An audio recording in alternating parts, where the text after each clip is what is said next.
இந்த ஸ்டேஜில் பூரி மசாலாக்கு தேவையான உப்பு சேர்த்து கலந்து விட்டு கொதிக்க விடுங்க.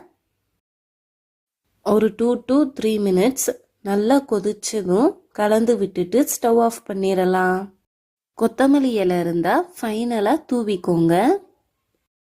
அவ்வளோதான், டேஸ்டியான பூரி மசாலா 15 மினிட்ஸில் வீட்டிலையே ரெடி. பூரி மசாலா ரெடி ஆகிருச்சு. இப்போ பூரி பாத்திரலாம்.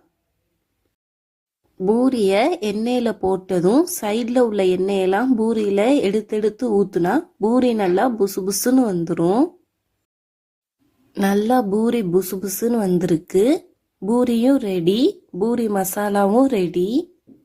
அவ்வளோதான், டேஸ்டியான ஸ்பைசியான பூரி மசாலா எப்படி பண்ணுறதுன்னு பார்த்தோம். ரொம்ப சிம்பிள் ரெசிபி தான், ஈஸியாக பிரேக்ஃபாஸ்ட்டுக்கு பண்ணிடலாம். நீங்களும் கண்டிப்பாக வீட்டில் ட்ரை பண்ணி பாருங்க.